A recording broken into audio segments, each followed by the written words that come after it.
कंसचाणूरमर्दनम् देवकी परमानन्दम् कृष्णौ वन्दे जगद्गुरुम्।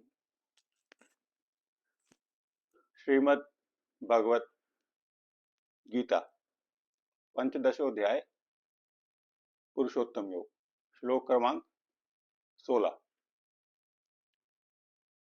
द्वाविमौ पुरुषौ लोके क्षरश्चाक्षर एव च क्षरः सर्वाणि भूतानि कूटस्थोऽक्षर उच्यते।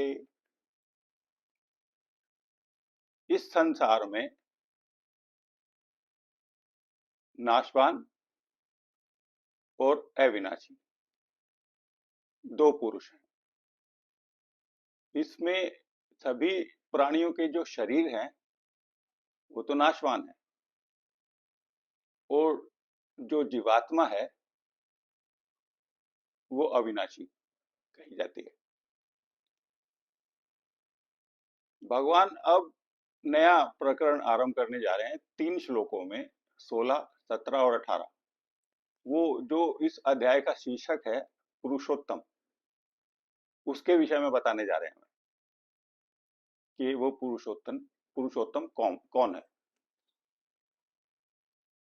क्षर, जिसका नाश होता है, चींटी से लेकर हाथी तक, स्थावर से लेकर जंगम तक, चर से लेकर अचर तक जितने भी प्राणियों के शरीर हैं वो क्षर हैं।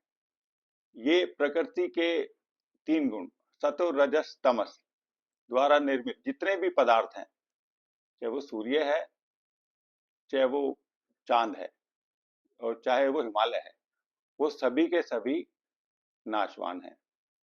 भगवान ने पुरुष को कहा, फिर अगर नाशवान है तो इनको पुरुष को कहा, क्योंकि ये वो जो जीवात्मा है, जीव है, उसका सिद्ध रूप से रहता है उसमें, इसलिए इसको क्षर कहा है।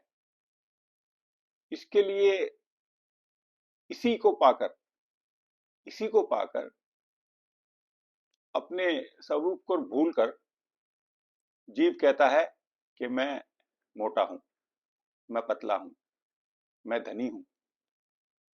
और इसके लिए उदाहरण दिया जाता है कि जैसे जल में सूर्य का प्रतिबिंब आपको दिखता है, जल हिलता है तालाब का तो प्रतिबिंब भी हिलता है, लेकिन तालाब का जल सूखता है तो वो प्रतिबिंब नष्ट हो जाता है, इसलिए इसको क्षर कहा जाता है। अक्षर, ये पूरा जो संसार है उसका बीज है, कारण है। देखिए, एक कारण होता है, एक कार्य होता है। मिट्टी जो है वो कारण है और मटका उसका कार्य है। जो कार्य होता है वो बगैर कारण के नहीं होता है, हो नहीं सकता है। तो भगवान कह रहे हैं कि ये जो अक्षर है ये पूरे संसार का बीज है और इसका कभी नाश नहीं होता है। और ये जो बीज है, ये जो जीव है, यही यही सभी कामनाओं का, तुम्हारे कर्मों के संस्कारों का आश्रय भी है। यही ग्रहण करता है आपके जो संस्कार हैं। और कूटस्थ, कूट कूट कहा जाता है माया को। माया किस लिए? क्योंकि ये जो आपका जो वास्तविक जो रूप है, जो आप जीवात्मा हो, उसको छिपाकर आपको अवास्तविक रूप दिखाता है, आप शरीर हो, इसलिए इसको कूट कहा जाता है। इसके लिए और भी पर्यायवाची हैं, जैसे कपट, छल, वंचना। तो ये अक्षर इसको धारण करके, इसलिए इसको धारण करता है, इसलिए कूटस्थ कहा जाता है कि ये इस जो आपका जो शरीर है इसको धारण कौन करता है? आत्मा करती है। तो वो धारण करता है, इसलिए उसको कूटस्थ कहा जाता है। अब ये बात भगवान ने भगवत गीता में 3 जगह और कही है। दूसरे अध्याय के 16वें श्लोक में सत और असत के रूप में, 7वें अध्याय ज्ञान विज्ञान योग में अपनी परा और अपरा प्रकृति बताई। फिर 8वें अध्याय अक्षर ब्रह्म योग में अध्यात्म और अधिभूत। यहाँ पे जो क्षर है उसको भगवान ने असत बताया, उसको भगवान ने अपनी अपरा प्रकृति बताई, उसको भगवान ने अधिभूत बताया। ये क्षर के पर्यायवाची हैं।